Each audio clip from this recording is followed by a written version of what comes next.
আপনি যদি মানুষকে মিথ্যা বলে কোনো কিছু বেচাকেনা করেন, কোনো কিছু মিথ্যা বলে আরেকজনের কাছে যদি আপনি গছায়া দেন, তাহলে জেনে রাখেন এর কারণে আল্লাহর কোরআনের আয়াত লঙ্ঘন করলেন আপনি।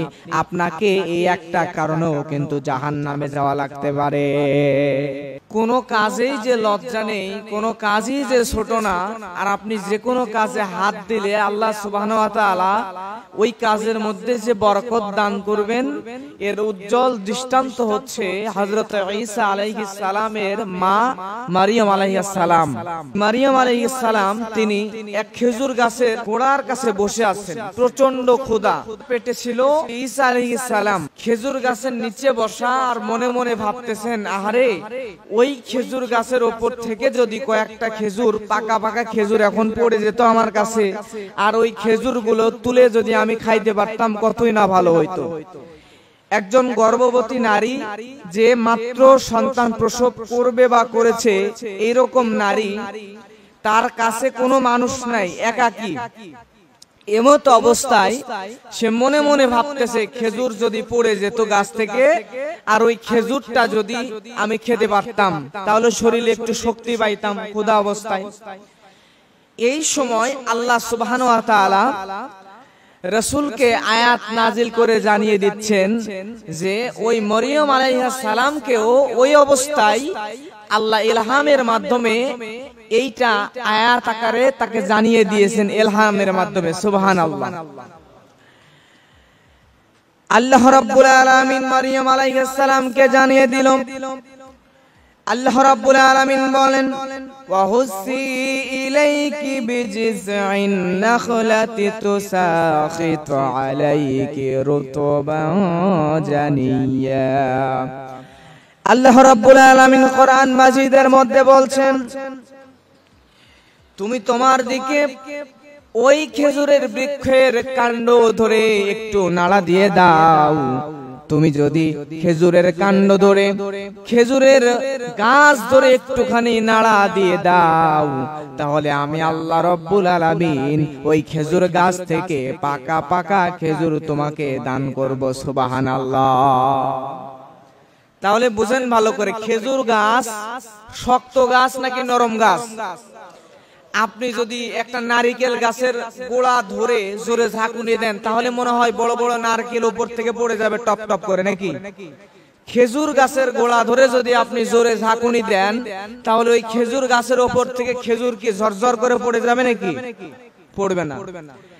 আপনার মতো শক্তিশালী মানুষ যদি খেজুর গাছের গোড়া ধরে ঝাঁকুনি দিলে খেজুর যদি গাছ থেকে না পড়ে, তাহলে মারিয়াম আলাইহিস সালাম, সে তো গর্ভবতী নারী, সন্তান সবেমাত্র প্রসব করেছে, এত শরীর দুর্বল তার, ওই অবস্থায় ওই দুর্বল শরীর নিয়ে, তার তো শরীরে শক্তি নাই, খেজুর গাছের গোড়ায় যদি ঝাঁকুনি দেয়, খেজুর কি পড়ার কথা? পড়ার কথা না। কিন্তু কোন কাজই যে ছোট নয়, কোন কাজেই যে অলসতা করা যাবে না, এটা বোঝানোর জন্য আল্লাহ আয়াত দিয়া মারিয়ামকে জানা দেয়, মারিয়াম তুমি ওই খেজুর গাছের গোড়ায় একটু ঝাঁকুনি দাও, বাকি খেজুর ওপর থেকে পাকা পাকা সুপরিপক্ক খেজুর গুলা আমি আল্লাহ তোমার কাছে ফালায়া দিব। সুবহানাল্লাহ। তার মানে মরিয়মকে খেজুরের গাছের গোড়া ধরে কি করতে হবে? একটু ঝাঁকুনি দিতে হবে, তার শক্তি লাগানো লাগবে না, একটু চেষ্টা করতে হবে। বাকি খেজুর গাছ থেকে খেজুর পাড়ার দায়িত্ব কার? আল্লাহ। এখন আপনি আমি যদি একটা কাজকে ছোট মনে করি, আপনার পড়াশোনা করেছেন, আপনি শিক্ষিত হয়েছেন, অনেক বড় শিক্ষিত হয়ে গেছেন, যাওয়ার পরে আপনি মনে করতেছেন যে আমি তো শিক্ষিত মানুষ, এখন আমি আবার কৃষি কাজ করব, অথবা আমি এখন রিক্সা চালাবো, কেমন হয়? এদিকে আপনার চাকরি হচ্ছে না, আপনি বেকার, অনেক কষ্টে আছেন। আপনি যদি একটা ছোট দোকান দেন, আপনার কিন্তু সংসার চলে যাবে। কিন্তু আপনি চিন্তা করতেছেন, আমি চিন্তা করছি যে আমি শিক্ষিত মানুষ, আমি আবার দোকান দিব, এই কাজটাকে ছোট মনে করতেছি। কিন্তু আল্লাহ মারিয়াম আলাইহিস সালামের মাধ্যমে জানিয়ে দিচ্ছে যে কোনো কাজকেই ছোট মনে করো না। তুমি যদি শিক্ষিত হও, তারপরও তোমার যদি চাকুরি না হয়, তুমি একটা মুদিখানার দোকান দিয়ে দাও, ছোট্ট একটা দোকান দাও, তুমি চেষ্টা করো, আমি আল্লাহ এত বরকত দিয়ে দিব, ওই ছোট্ট দোকান থেকে তোমাকে আমি আল্লাহ কোটি কোটি টাকার কোম্পানির মালিক বানিয়ে দিব। সুবহানাল্লাহ। প্রিয় ভাইরা, এজন্য কোনো কাজকেই ছোট মনে করা যাবে না। আপনি চেষ্টা করেন, আপনি যে কোনো কাজ, আপনি যে প্রফেশনে আছেন, আপনি যে পেশায় আছেন, আপনি সেই পেশাটাকেই বড় মনে করেন এবং আপনি ওইখানে মনোনিবেশ করেন, ভালো করে ওই জায়গায় শ্রম দেন, ওই কাজটাকে আপনি বড় মনে করেন, মন দিয়ে ওই কাজের উপর খাটেন। যে কাজই করেন সেখানেই আপনি 10টা কাজে না গিয়ে একটাতে আল্লাহর উপর তাওয়াক্কুল নিয়ে, বিশ্বাস নিয়ে, এক কাজের উপর বেশি করে আপনি আপনার মাইন্ডটাকে ওইদিকে কনসেপ্ট করে ফেলেন। বেশি বেশি ওইদিকে যদি আপনি আপনার মন মানসিকতা ঝুঁকে দেন আপনার কাজের প্রতি, তাহলে ওই কাজে আল্লাহ এত বরকত দিবেন, এত বারাকা দিবেন, আপনি কল্পনাও করতে পারবেন না। সুবহানাল্লাহ। এর জন্য প্রিয় ভাইরা, কোনো কাজকেই ছোট মনে করা যাবে না এবং কোনো কাজেই অলসতা করা যাবে না। প্রত্যেক কাজেই আপনি যদি চেষ্টা করেন, তাহলেই জোরে বলেন তো আপনার চেষ্টার কারণে সফলতা দান করবেন কে? আল্লাহ। আমরা অনেকে আছি যে দেখবেন বিশেষ ক্যাডার, এমবিবিএস ডাক্তার অথবা বড় কোনো চাকরিজীবী হয়ে গেছে। এখন ওই লোক, তার বাবা কৃষক, বাবা যে কৃষক, এই কৃষক পরিচয় দিতে লজ্জাবোধ করে। কিন্তু আমি মাঝে মধ্যে বিভিন্ন ওয়াজের মধ্যে বলে থাকি যে আমরা যত বড়ই শিক্ষিত হই না কেন, আমাদের বাবা যদি কৃষক হয় তাহলে এইটা আমাদেরকে লজ্জার কিছু না, এটা আমাদের গর্বের। কারণ আমাদের বাবা কেন, আমাদের বাবার বাবার বাবাও হযরত আদম আলাইহিস সালাম, তিনিও কৃষক ছিলেন। সুবহানাল্লাহ। হযরত আদম আলাইহিস সালাম তিনি চাষাবাদ করে জীবিকা নির্বাহ করেছেন। এই কাজকে তিনি ছোট মনে করেন নাই। আল্লাহর নবী হযরতে ইব্রাহিম আলাইহিস সালাম তিনিও চাষাবাদ করেছেন, তিনিও এই কাজকে ছোট মনে করেন নাই। এরপরে হযরতে দাউদ আলাইহিস সালাম তিনি কি করতেন? আপনারা ওই যে কামার চেনেন তো, কামার চেনেন না? লোহা দিয়া বিভিন্ন ধারালো অস্ত্রপাতি তৈরি করে। হযরতে দাউদ আলাইহিস সালাম তিনি কিন্তু আল্লাহর নবী এবং এত জলিলুল কদর নবী, এত বড় মাপের একজন নবী, সেই নবী নিজে হাতে কামারের কাজ করতেন। লোহাকে গলায়া শক্ত শক্ত এই যে লোহার পোশাক তৈরি করতেন, যুদ্ধের জন্য যে পোশাক লাগে, এই পোশাক তৈরি করতেন। শুধু তাই নয়, তিনি ধারালো অস্ত্র তৈরি করতেন, অস্ত্র শস্ত্র তৈরি করে এগুলো তিনি বাজারে বিক্রি করতেন। এভাবেই তিনি জীবিকা নির্বাহ করতেন, এই বিজনেসের মাধ্যমে তিনি জীবিকা নির্বাহ করতেন। সুবহানাল্লাহ। তার মানে কোনো কাজই ছোট নয়। হযরতে মুসা আলাইহিস সালাম শুনেছেন তো, কত বড় মাপের নবী। এই মুসা আলাইহিস সালাম তিনি কি করেছেন জানেন? তিনি তার শ্বশুরালয়ে যখন গিয়েছিলেন, যখন ফেরাউনের কবল থেকে বাঁচার জন্য মাদায়েনে হিজরত করেছিলেন, হিজরত করার পরে 1 বছর 2 বছর না, বহু বছর তিনি হযরত শুআয়ব আলাইহিস সালামের কাছে তার ভেড়া উদ্দম্বা চড়াইছেন, রাখালের কাজ করেছেন প্রায় 10-12 বছর। সুবহানাল্লাহ বলবেন না? তার মানে কোনো কাজই ছোট নয়। প্রত্যেকটা কাজে আপনি যদি কাজকে ভালোবাসেন এবং চেষ্টা করেন, তাহলে আল্লাহ আপনাকে ওই জায়গায় সফলতা দান করবেন। আর যদি মনে করেন না আমার দ্বারা হবে না, আমার দ্বারা হবে না, এই চিন্তা যদি করেন, আপনি চেষ্টাই যদি না করেন, তাহলে সফলতার মুখ কোনোদিন দেখতে পাবেন না। অতএব আপনি শিক্ষিত হলেও আপনার যদি বাবার 2 বিঘা জমি থাকে, আপনি ওইখানে চাষাবাদ শুরু করে দেন, আপনি ছোট্ট একটা দোকান দেন অথবা ছোট্ট একটা বিজনেসের সঙ্গে আপনি অ্যাড হয়ে যান, দেখবেন আল্লাহ আপনাকে হালাল উপার্জনের চেষ্টা করেন, চেষ্টা করলেই আল্লাহ বারাকা দিয়ে দিবেন, আল্লাহ প্রচুর পরিমাণে বরকত দিয়ে দিবেন। প্রিয় ভাইরা, হযরতে আবু বকর রাদিয়াল্লাহু তাআলা আনহু রাসূল সাল্লাল্লাহু আলাইহি ওয়াসাল্লামের বড় মাপের একজন সাহাবী। এই আবু বকর রাদিয়াল্লাহু তাআলা আনহু তিনিও ব্যবসা করতেন, তিনিও কিন্তু ব্যবসায়িক ছিলেন। হযরতে আবু বকর রাদিয়াল্লাহু তাআলা আনহু, যারা হজ উমরা করেছেন তারা জানেন, আমি উমরায় গিয়ে দেখেছি যে আবু বকর রাদিয়াল্লাহু তাআলা আনহুর যেখানে ব্যবসা বাণিজ্য যে এলাকায় তিনি করতেন, একদম কাবার পাশেই ওই জায়গায় এখন বড় বড় বিল্ডিং বানিয়ে দেওয়া হয়েছে, 20, 30, 40 তলা বিল্ডিং বানিয়ে দেওয়া হয়েছে। আর এই বিল্ডিং পুরোটাকে এখন শপিং মল বানিয়ে দেওয়া হয়েছে। সুবহানাল্লাহ। যে জায়গায় ব্যবসা করতেন তার জায়গায় তার নামেই কমপ্লেক্স করা হয়েছে, বড় বড় বিল্ডিং করে এই জায়গাতে ব্যবসার জন্য শপিং মল করে দেওয়া হয়েছে। এরপরে আপনি যদি যান দেখবেন কাবায় যে জায়গায় মানুষ হজ করতে যাইতো, হজ করতে গিয়ে যে জায়গায় উট দুম্বা বেঁধে রাখতো, রেখে হজ করতো, ওমরা করতো, ওই জায়গায় এখন পার্কিং লট বানিয়ে দেওয়া হয়েছে। ওই জায়গায় এখন গাড়ি যেগুলো যায় বাইরে থেকে, ওখানে গাড়িগুলো পার্কিং করে রাখা হয়। প্রিয় ভাইরা, এরপরে হযরত ওসমান রাদিয়াল্লাহু তাআলা আনহু তিনিও কিন্তু ব্যবসা করেই জীবিকা নির্বাহ করতেন। ওসমান রাদিয়াল্লাহু তাআলা আনহু ব্যবসা করে এত ধনী হয়েছিলেন যে মক্কায় যাওয়ার পরে, মক্কা থেকে মদিনায় হিজরতে যাওয়ার পরে মুসলমানদের বিশুদ্ধ পানির সংকট দেখা দিল। বিশুদ্ধ পানি কোথাও নাই।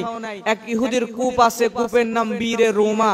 এই বীরে রোমা নামক কূপের মধ্যে পানি আছে, বিশুদ্ধ পানি, কিন্তু সেই পানি মুসলমানদেরকে ফিরে দিতে চায় না, টাকা দিয়ে চড়া মূল্যে দিতে চায়। এখন গরিব মুসলমানরা মদিনায় মাত্র আসতে, তারা কি ওই বহু দাম দিয়া, অনেক দাম দিয়া চড়া মূল্যে পানি কিনে খাইতে পারবে? পানির তো প্রয়োজনীয়তা অনেক বেশি, এখন পানি কিনে খেতে পারে না। এখন রাসূল সাল্লাল্লাহু আলাইহি ওয়াসাল্লাম সাহাবীদের মধ্যে বলল, আমার সাহাবীরা রে, তোমাদের মধ্যে কেউ কি আসো যে ওই ঝর্ণার মাধ্যমে, ওই ঝর্ণার একটু বিশুদ্ধ পানির মাধ্যমে জান্নাতের মধ্যে ওই কূপের পানির মাধ্যমে, ওই কূপের পানির বিনিময়ে জান্নাতের মধ্যে একটা ঝর্ণার মালিক হয়ে যাবে? হযরতে ওসমান রাদিয়াল্লাহু তাআলা আনহু লাব্বাইক বলে উঠলেন। ওসমান রাদিয়াল্লাহু তাআলা আনহু চলে গেলেন। যাওয়ার পরে ইহুদির সঙ্গে একটা কন্ডিশন করলেন। করার পরে তিনি বহু দাম দিয়া, চড়া মূল্য দিয়া, কূপের যা দাম হবে তার থেকে কয়েকশো গুণ বেশি দাম দিয়া তিনি একটু কৌশলে কূপটা কিনে নিলেন। সুবহানাল্লাহ।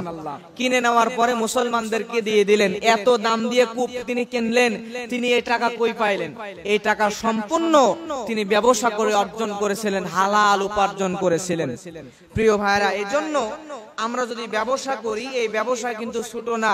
আপনি ব্যবসা করলে ব্যবসায় বরকত দিয়ে দিবেন কে? আল্লাহ। এবং কোরআন এবং হাদিসের মধ্যে ব্যবসার প্রতি সবচাইতে বেশি গুরুত্ব দেওয়া হয়েছে। কোন চাকরির প্রতি কোরআন হাদিসে গুরুত্ব দেওয়া হয় নাই। আপনি বোঝেন ভালো করে, কোরআন এবং হাদিসে সবচাইতে বেশি গুরুত্ব দেওয়া হয়েছে হালাল ব্যবসার প্রতি। সুবহানাল্লাহ বলেন। সবচাইতে বেশি গুরুত্ব দেওয়া হয়েছে, কারণ এই ব্যবসা হচ্ছে ইসলামের শ্রেষ্ঠ পেশা, সবচাইতে সর্বশ্রেষ্ঠ পেশা ব্যবসা। সে হোক না কাপড়ের ব্যবসা, হোক না গরু ছাগলের ব্যবসা, যে কোনো কিছুর ব্যবসা, এটা ইসলামে সর্বশ্রেষ্ঠ ব্যবসা। সর্বশ্রেষ্ঠ পেশা হচ্ছে ব্যবসা। ব্যবসার চাইতে শ্রেষ্ঠ পেশা আর নাই। প্রিয় ভাইরা, কারণ আমাদের প্রিয় নবী মুহাম্মদ সাল্লাল্লাহু আলাইহি ওয়াসাল্লাম তিনিও যৌবনে সর্বপ্রথম তিনি কর্মজীবনে যখন প্রবেশ করেন, তখন ব্যবসা দিয়েই কর্মজীবনে তিনি প্রবেশ করেছিলেন। সুবহানাল্লাহ। এই ব্যবসার হাতে খড়ি হয়েছিল রাসূল সাল্লাল্লাহু আলাইহি ওয়াসাল্লামের, ব্যবসার হাতে খড়ি হয়েছিল তার চাচা আবু তালিবের মাধ্যমে।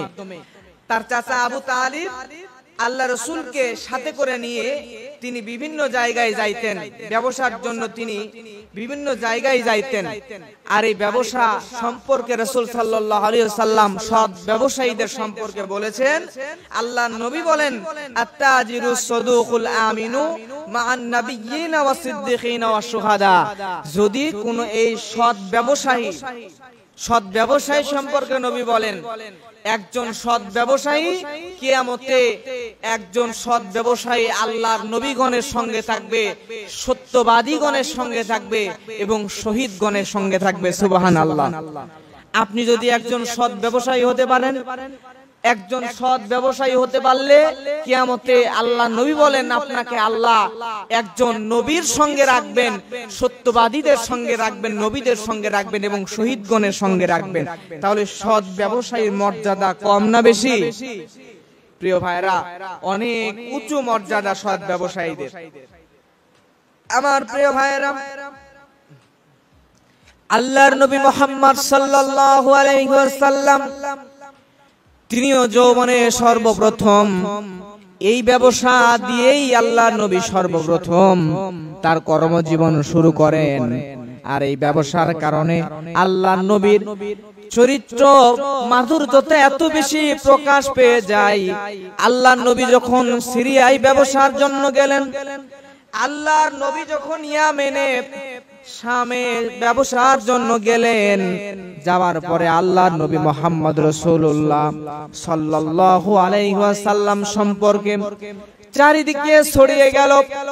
ওই মোহাম্মদ বিন আব্দুল্লাহ এত সৎ মানুষ, তার মতো সৎ ব্যবসায়ী, তার মতো সৎ আখলাকের মানুষ আল্লাহর আসমানের নিচে জমিনের উপরে আর একটাও নাই। সুবহানাল্লাহ।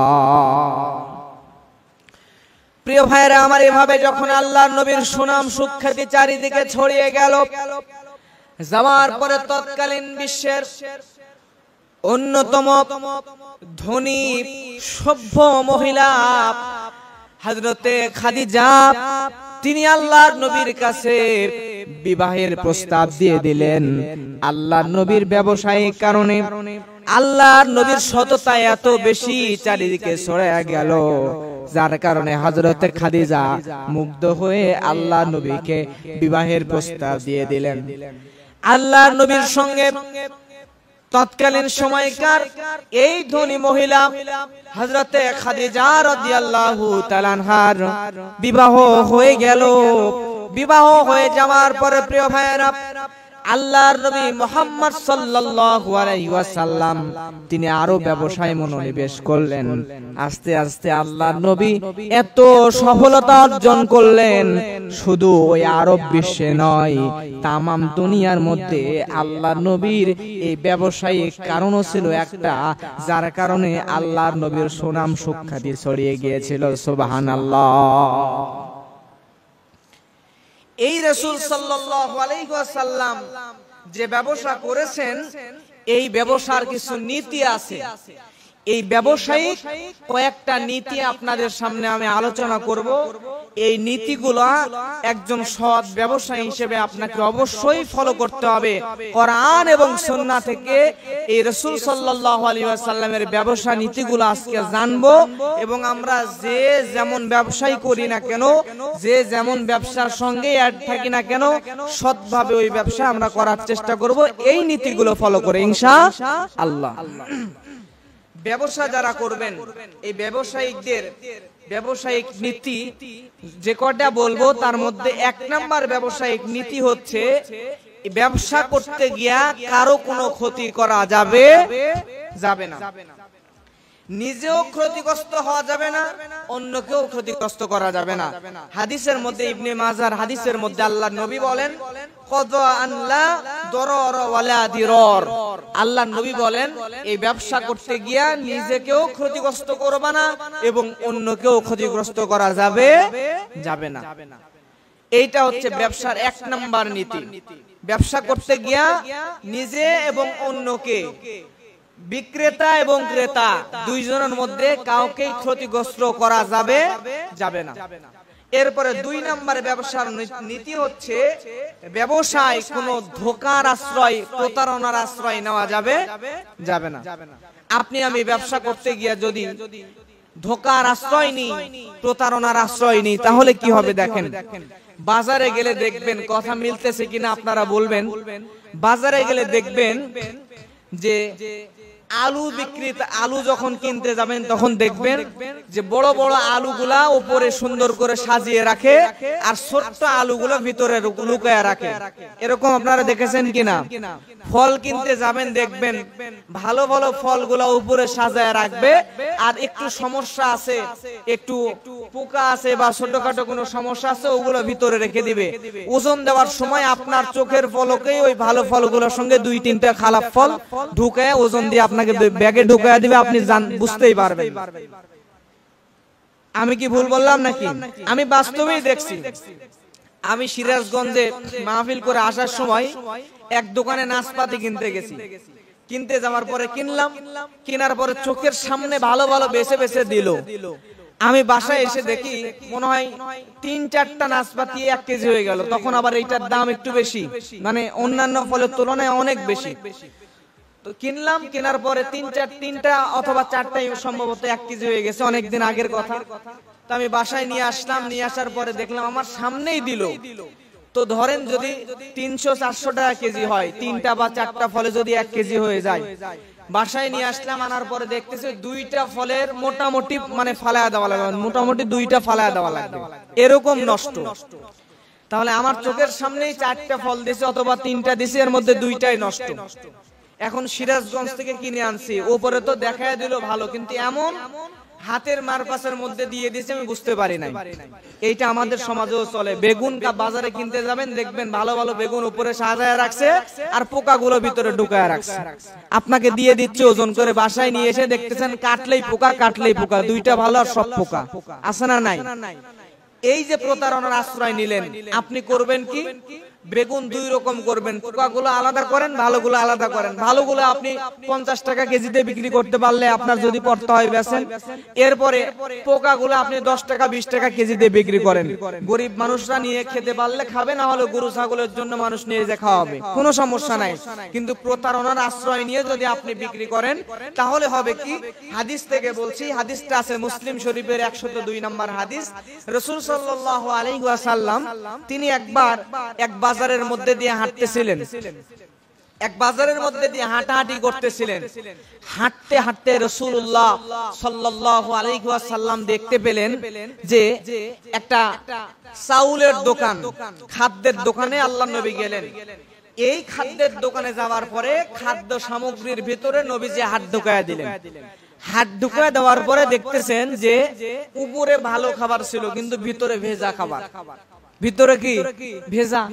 আল্লাহর নবী তখন তাকে বলতেছে যে তোমার উপরে ভালো খাদ্য, ভিতরে ভেজা খাবার কেন? ভিতরে মানে কমা খাবার কেন? কম দামি খাবার বা নষ্ট খাবারগুলো ভিতরে কেন? তখন দোকানদার বলতেছে, ইয়া রাসূলুল্লাহ, এইটা বৃষ্টির পানি পড়েছিল, বৃষ্টির পানি পড়ে এই যে একটু ভিজে গেছিল। তখন রাসূল সাল্লাল্লাহু আলাইহি ওয়াসাল্লাম বলছেন, তো বৃষ্টির পানি পড়ে যেহেতু ভিজেই গেছে, এটা তুমি আলাদা কেন করলা না? মানুষকে দেখায়া বুঝায়া তারপর বিক্রি করতা, কেন তুমি নিচে দিয়া গুজামিল উপরে তুমি ভালো খাদ্য সাজায়া দিয়ে বিক্রি করতেছো?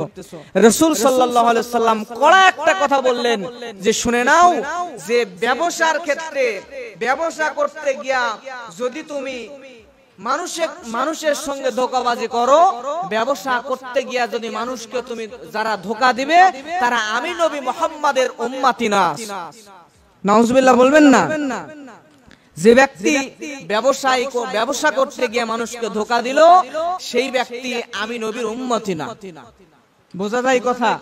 তাহলে এই ধোঁকাবাজি যেমনই হোক না কেন, আপনি যে কোনো জায়গায় যদি ব্যবসা করতে গিয়ে, আপনি বাড়িরও একটা কলা বিক্রি করতে গিয়েও যদি ধোঁকাবাজি করেন, ধোঁকার আশ্রয় নেন, প্রতারণার আশ্রয় নেন, বা আপনি একটা ছাগল গরু বাজারে বিক্রি করতে নিয়ে গেছেন, যাওয়ার পরে সেখানেও যে সমস্যাটা আপনি গোপন করতেছেন, করে বিক্রি করতেছেন, এখন আপনার ছাগলের পেটের মধ্যে বাচ্চা আছে, আপনি এই বাচ্চাওয়ালা ছাগল বাজারে নিয়ে গেছেন কুরবানির বাজারে বিক্রি করতে, আপনি বলতেছেন এই বাচ্চা গরু ছাগল ঠিক আছে, আবার গরুর পেটের মধ্যে বাচ্চা আপনি কুরবানির বাজারে নিয়ে গেছেন, নিয়ে যাওয়ার পরে বলতেছেন যে না বাচ্চা টাচ্চা পেটে নাই, নিয়ে যান, বিক্রি করে দিলেন, নিয়ে যা জবাই করবে, জবাই করার আগে ডাক্তার দিয়ে পরীক্ষা করে দেখে পেটের মধ্যে ছাগলের বাচ্চা গরুর বাচ্চা।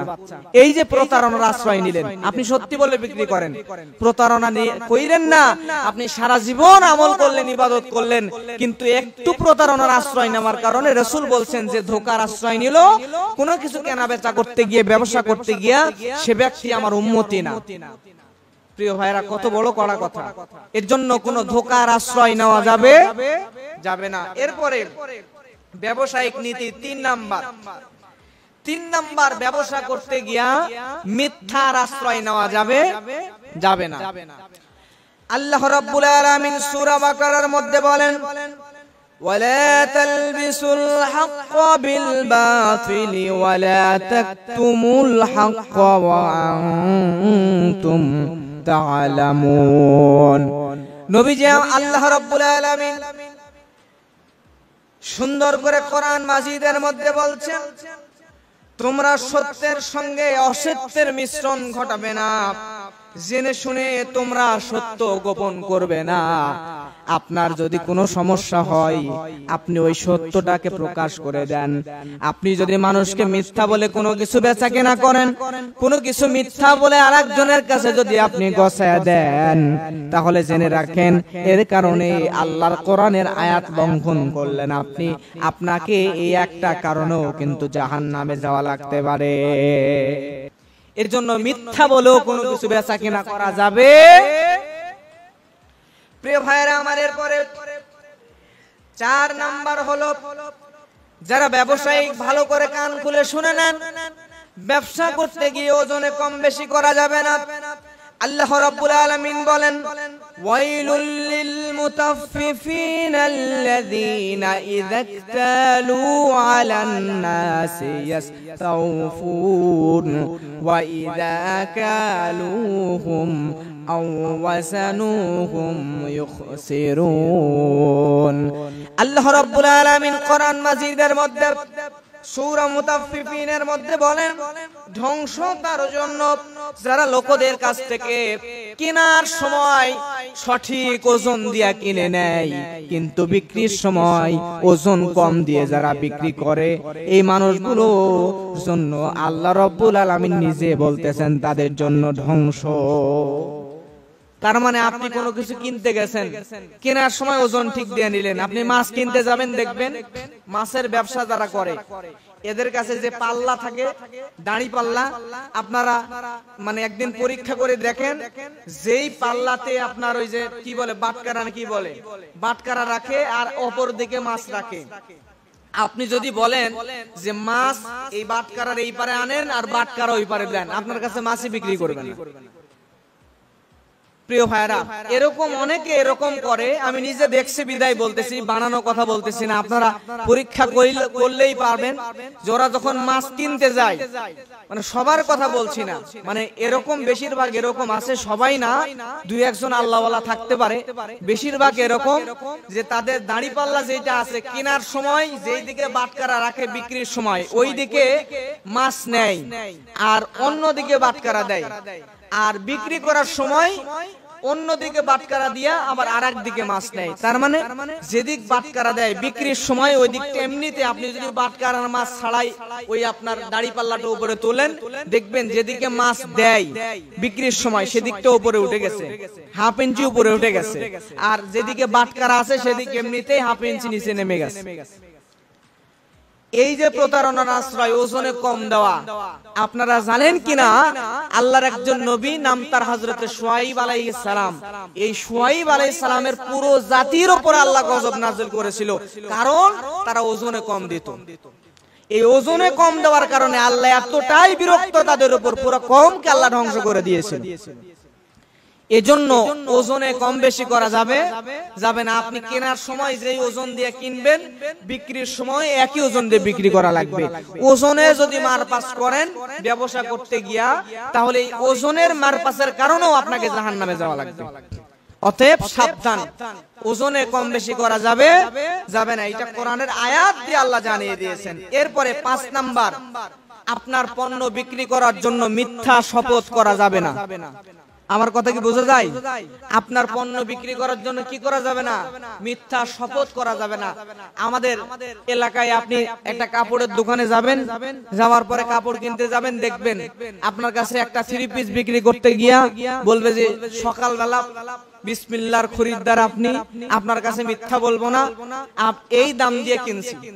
অনেক সময় বলবেন আল্লাহর কসম ভাই আমি মুসলমান, আমি নামাজ পড়ি, এর নিচে যদি এটা আমি কিনে থাকি আমি মুসলমানই না। এইরকম শপথ দিয়ে, আল্লাহর নামে শপথ দিয়া, বিভিন্ন শপথ দিয়া মিথ্যা বলে মাল বিক্রি করে। আসলে বলে যে কিনছি 450 টাকা দিয়ে, আপনি 500 টাকা হলে আপনাকে দিয়ে দিব। দরদাম করতে করতে ওই যে আল্লাহর কসম খেয়ে বলছে 450 দিয়ে কিনছে, দরদাম করেন দেখেন 300 টাকা 200 টাকা দিয়ে দিবে। তাহলে 150 টাকা করে যদি একটা করে খরিদ্দারের কাছে লস করে, তাহলে ওর বাপের জমি বিক্রি করা লাগবে না? কিন্তু এই যে মিথ্যা কসমের উপর কসম করে জিনিস বিক্রি করতেছে, এই মিথ্যা শপথ করে যারা জিনিস বিক্রি, এই কারণে জাহান্নামে যাওয়া লাগবে। এজন্য কোনো কিছু ক্রয় বিক্রয়ের সময় মিথ্যা শপথ করা যাবে। আপনি হালাল ভাবে ব্যবসা করেন। আমি যে ব্যবসায়িক নীতিগুলো বলছি এগুলো যদি আপনি পুঙ্খানুপুঙ্খভাবে ফলো করেন, তাহলে আপনার লাভ কম হোক কিন্তু আপনি জান্নাতে যেতে পারবেন। আর আমরা মুসলমানদের স্বপ্নই তো জান্নাত, নাকি আর কোন স্বপ্ন আছে নাকি? আমাদের বাড়ি গাড়ি টাকা পয়সা অট্টালিকা সম্পদ দুনিয়াবি থাকতে পারে, এগুলো ক্ষণস্থায়ী, কিন্তু আমাদের চিরস্থায়ী স্বপ্ন আশা সব সবকিছু জান্নাত কেন্দ্রিক, ঠিক না? জান্নাতে যাব বলেই তো কষ্ট করে এই গরমের মধ্যে মসজিদে আসছি। এই সময় তো আমরা বিছানায় ফ্যান দিয়ে ঘুমাইতে পারতাম, নামাজ পড়তে আসছি কেন? খুতবা শুনতেছি কষ্ট করে কেন? আমাদের উদ্দেশ্য, আমাদের আশা তো জান্নাত। জান্নাতে যাবেন, কষ্ট করে 5 ওয়াক্ত নামাজ পড়ছেন, আবার বিক্রির সময় আল্লাহর কসমকে মিথ্যা কথা বলতেছেন, তাহলে তো আপনি জান্নাত পাইলেন না। আপনার নামাজ, ইবাদত, বান্দিগি সব নষ্ট হয়ে গেল। প্রিয় ভাইরা, এই জন্য আমাদেরকে লক্ষ্য রাখতে হবে, আপনি যদি জান্নাতে যেতে চান, আপনি হারাম খাবেন আর মনে করবেন জান্নাতে চলে যাব।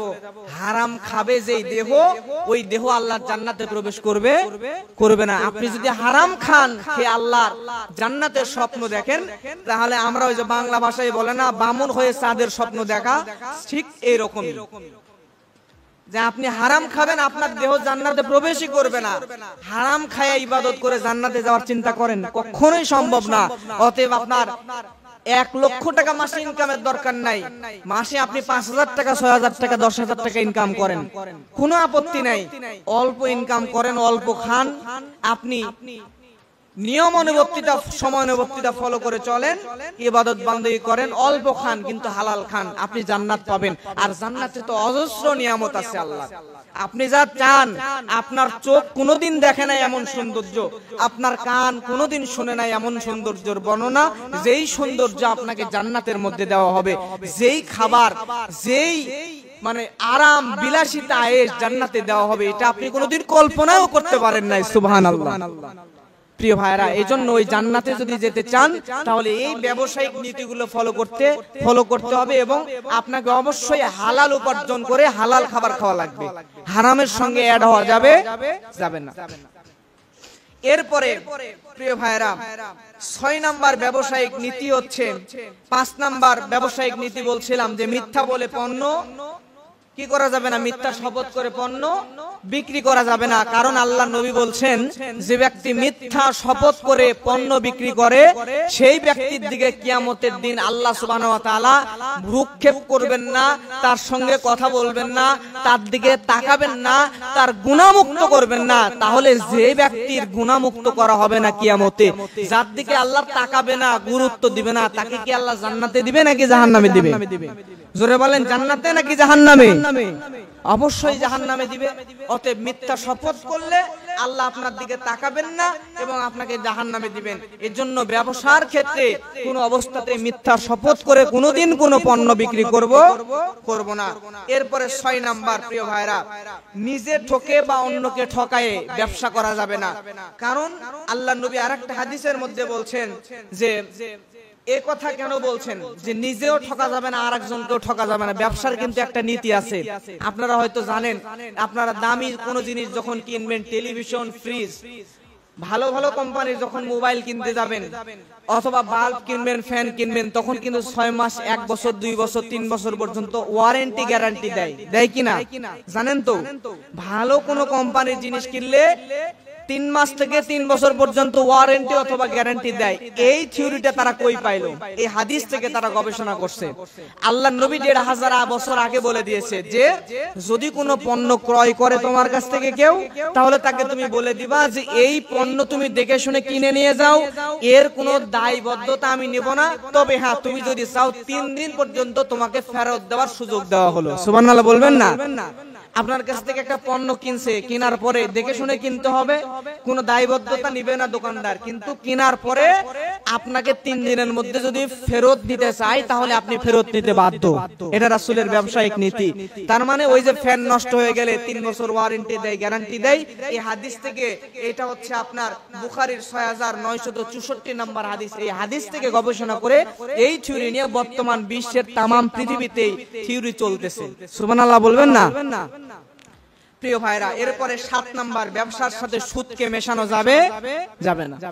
আল্লাহ রাব্বুল আলামিন বলেন, আল্লাযীনা ইয়াকুলুনার রিবা লা ইয়াকুমুনা ইল্লা কামা ইয়াকুমুল্লাযী ইয়াতাখাব্বাতুহু আশ-শাইতানু মিনাল মাসসি যালিকা বিআন্নাহুম ক্বালু ইন্নামাল বায়উ মিথলুর রিবা ওয়া আহাল্লাল্লাহুল বাই'a ওয়া হাররামার রিবা।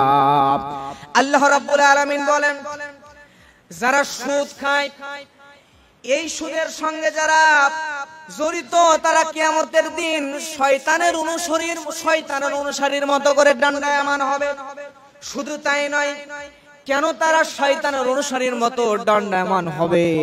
কারণ হলো এই সুদ যারা খায় তারা আবার বলে, কেউ কেউ বলে এই সুদটা কেন হারাম হবে না, এই সুদটা তো ক্রয় বিক্রয়ের মতোই, ব্যবসার মতোই। নাউজুবিল্লাহ। সুদকে ব্যবসার মতোই বানায়। তারা বলে যে ব্যবসা করলেও যেমন লাভ হয়, সুদেও তো লাভ আছে, সুদ দিলেও তো লাভ পাওয়া যায়, তাহলে ব্যবসার সুদ তো একই। এ কথা যারা বলবে, কিয়ামতে আল্লাহ বলছেন তারা কার সাথে দাঁড়াবে? শয়তানের অনুসারীর সাথে দাঁড়াবে। প্রিয় ভাইরা, এই জন্য এই ব্যবসার সঙ্গে কখনোই সুদকে মেলানো যাবে না। এখানে দুইটা পয়েন্ট। এক নাম্বার, আপনি ওই যে সুদের উপর লোন নিয়ে ব্যবসা করবেন, এই কাজও করবেন না। আপনি পানের ব্যবসা করেন, পানের ব্যবসা করতে তো আর লোন নিয়ে ব্যবসা করা লাগবে না। আপনি লাউ কদু কিনে বাজারে বিক্রি করেন, এতে তো আর ওই লোন নাও সুদের উপর টাকা নিয়ে ব্যবসা করা লাগবে না। ছোট ব্যবসা করেন কিন্তু সুদের উপর টাকা নিয়ে যদি আপনি ব্যবসা করেন, আপনার শুরুতেই হারাম, সম্পূর্ণটা হারাম হয়ে যাবে। প্রিয় ভাইরা, এই কাজ করা যাবে না। আর দুই নাম্বার, আপনার কখনোই এরকম মনে করা যাবে না যে ক্রয় বিক্রয় আর সুদ এই দুইটাতে একই, দুইটাতেই তো লাভ আছে।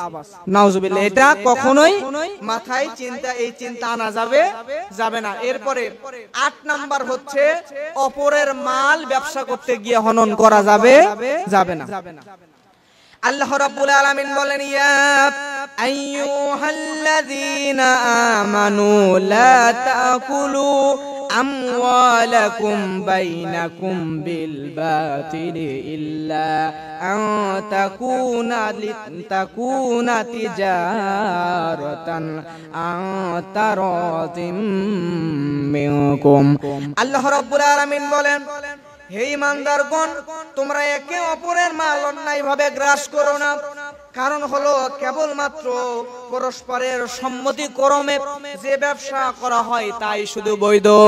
তার মানে একজন আরেকজনের মাল হনন করা যাবে না। আপনি ব্যবসা করেন, আপনি চিনি কিনতে গিয়েছেন, 1 বস্তা চিনি কিনতে গিয়ে আপনি 2 বস্তা চিনি নিয়ে চলে আসছে আপনার কাছে ভুল ক্রমে। এখন আপনি সৎ ব্যবসায়ী যদি হন, তাহলে ওই বাকি আর 1 বস্তা যেটা আসছে হয় ফেরত দেন, নতুবা টাকা আপনি পরিশোধ করে দেন। আল্লাহ আপনাকে ভালোবাসবে, জান্নাতি মুমিন বান্দাদের কাতারে আপনাকে শামিল করে দিবে। সুবহানাল্লাহ। প্রিয় ভাইরা, এরপরে ব্যবসার 9 নাম্বার নীতি হচ্ছে, অনুমান ভিত্তিক ব্যবসা করা যাবে না। এই কয়েকটা কাজ করা যাবে না। এই ব্যবসায়িক এই 9টা নীতি আমরা যদি ফলো করি, তাহলে আমাদের উপার্জন হবে হালাল, এবং রাসূলের ব্যবসা নীতি ফলো করার কারণে আল্লাহ এক্সট্রা সওয়াব আমাদেরকে দান করবেন। জান্নাতি ব্যবসায়ী হিসাবে আমাদেরকে নবীগণের সাথে, সত্যবাদীগণের সাথে এবং শহীদগণের সঙ্গে কিয়ামতে একত্রিত করে জান্নাতি বানায় দিবেন। সুবহানাল্লাহ। আল্লাহ আমাদেরকে সৎ ব্যবসায়ীর কাতারে শামিল করুন, আমাদের জীবনের ভুল ত্রুটি মাফ করে দিন। সকলে বলেন আল্লাহুম্মা আমিন।